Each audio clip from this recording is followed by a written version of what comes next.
علا کل حال آقای معراج، بنده امشب خواستم با شما صحبتی داشته باشم راجع به مسئله آقای شفیع عیار. چی شد آقای معراج؟ این آقای شفیع عیار ویدیوگک های شما خو هم از طرف شما برآمد هم از طرف ایشان. من چی کنم در این وسط؟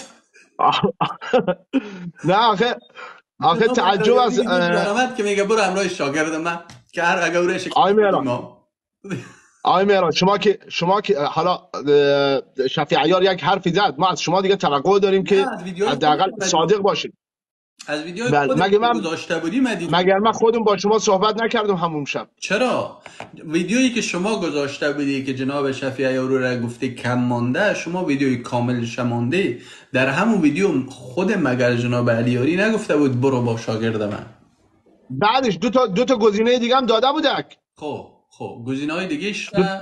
چی بود؟ خب مگر من همون شب با شما خودم مگر من با خود شما تلفنی صحبت نکردم و شما گفتم آقای اللهیاری حفظه الله فرمودن که آقای شفیع عیار میتونه در این برنامه ما تماس بگیره و من همون شب به شما گفتم من 20 بار با آقای شفیع عیار تماس گرفتم، آقای شفیع عیار رد میداد، کلیپش هم خیلی موجود عالی. است و شما گفتید که یک هفته در من وقت بدید، من خودم هماهنگ میکنم مناظره را. من اصلا باور کنید چون ویدیو را فرستاده بودن برای جناب شفیع عیار، من اصلا صحبت دیگه نکردم. ویدیو رسیده بود، بعد اونام دیگه شروع کردن راجبش صحبت کردن، ویدیوی ما را ماندن، امی ویدیوی ما را ماندن. الان هم 100% دوباره ثبت میشم و برایشان رسید بله. نمیشم. من الان دوباره میگم جناب سید ذوالفقار شما هم بگی من این ویدیو را حتما این گفتگو را دوستان عزیز یک لحظه ثبت کنی، کسی که میتونه امی گفته ها را ثبت کنی که باز برسانیم به جناب عیار صاحب.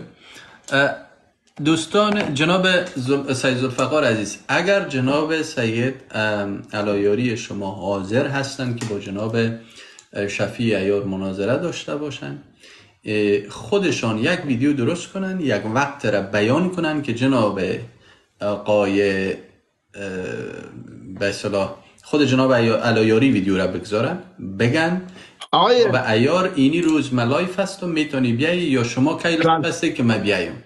باز جناب شفیع در همون روز میتونن برن داخل لایف ایشان و با ایشان گفتگو داشته باشن. یا جان دوست عزیز من، همون آقای علامه اللهیاری حفظه الله همون شب گفت همین امشب در برنامه من دنگ بدنه، امشب نمیتونه دنگ بدنه، برنامه های بعدی من دنگ بدنه.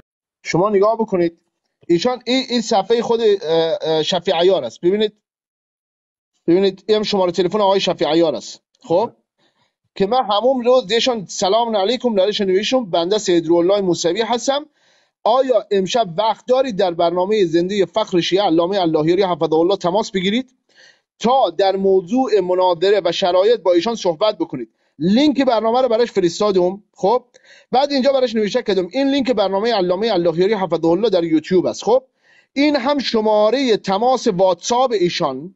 خب شماره تماس واتساپ د آقای شفیع عیار دادم. بعد نوشته کردم یا خود تماس بگیرید یا شماره بدهید که علامه اللهیاری حفظه الله تماس بگیرن، یعنی شماره مستقیم بدید که در خط مستقیم شما زنگ بزنن برای گفتگو. خب آقای شفیع عیار ببینید، من الان روی آدمی کلیکم میکنم، اینجا میدنم روی انفورماسیونش ببینید چی می نویسه، کجا شد اینجا.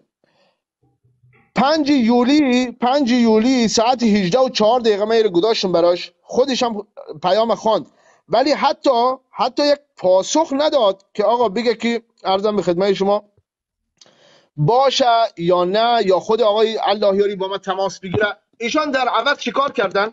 در عوض رفتن یک ویدیویی درست کردن، یک تیکه از صحبت‌های علامه اللهیاری رو پخش کردن و شروع کردن به مسخره کردن. ما صحبتمون این است آقای معراج بزرگوار، اگر شما و یا آقای شفیع عیار یا همسال شما کسانی که بر اسلام نقد دارید، درست، کسانی که بر اسلام نقد دارید یا اشکالی وارد میکنید، ما خوشحال میشیم صحبت بکنیم با هم دیگه. این مسائل از طریق گفتگوی مسالمت آمیز حل میشه. ما نمیخوایم گردن شما رو بزنیم، نمیخوایم با شما بجنگیم. مسئله علمیه. اگر آقای شفیع عیار علم دارد و میتونه واقعا گفتگو داشته باشد با یک عالم، من میگید که آقای شفیع عیار گفته که مثلا سید ذوالفقار رو من قبول ندارم، من با شاگرد آقای اللهیاری مناظره نمیکنم، مشکلی ندارد. شماره رو برایشان فرستادم که تماس بگیرن. چرا تماس نمیگیرن؟ یک لحظه من صحبتم تمام شد. حالا ایشان خودش که تماس نگرفتن هیچی. بنده در برنامه زنده ایشان در یوتیوب تماس گرفتم، از واتساپشان لایو گذاشتم و تماس گرفتم، کلیپش در داخل یوتیوب هم هست. تماس بنده رو که پاسخ نداد، هیچ وقتی که تماس من بهش رسید لایو قطع کرد. آمد در تیک تاک رفتم سراغش، در تیک تاک دیش پیام دادم که آقای شفیع عیار بنده سیدالفقار هستم، سیدالله هستم، منو بیار بالا. در تیک تاک هم نیاورد بالا. ما اگر نمیتونید صحبت بکنید اشکال ندارد، کسی در مقابل اسلام نمیتونه حرفی بزند، ولی حداقل دیگه ادعا نکنید. خیلی همین. عالی. پس یک زحمت بکش جناب ذوالفقار عزیز، شماره جناب علایاری رو برای من بفرست. من با ایشان یک وقت مناظره خودم اول میگذارم. اگر ایشان با بنده شما میتونید با بنده همه مطالب میتونه با بنده صحبت بکنید.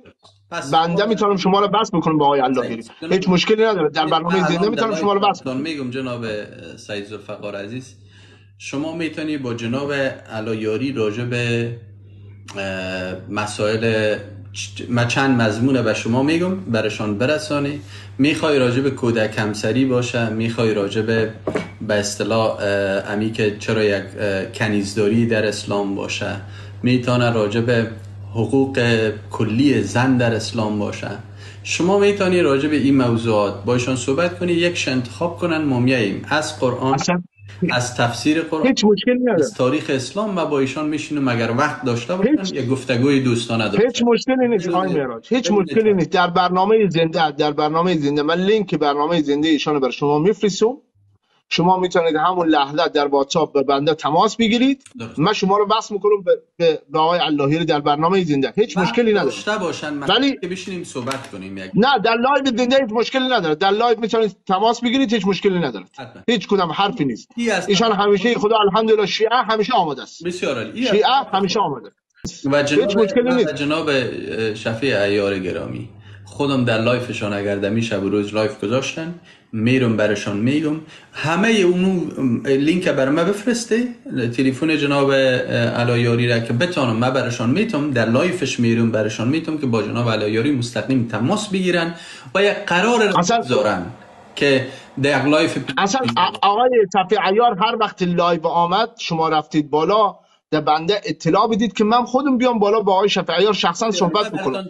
به عنوان نماینده آقای اللهیاری بیام شخصا با آقای شفیع عیار صحبت بکنم، ببینم کی حاضر هستم برای گفتگو. حتما هر وقت در لایف رفتم اونجا میگم برشون، میگم شما را فالو کنن و دعوت کنن بیای داخل لایف. من خودم دعوت دام میکنم. خیلی عالیه. فایز خیلی عالیه. من هر وقت بودن بچه‌ها خبر دادن من شما را دعوت میکنم. خیلی هم عالی. موفق باشید آقا. صحبت ما همین بود. تشکر از شما. ممنون از اینکه دعوت ما را پذیرفتید.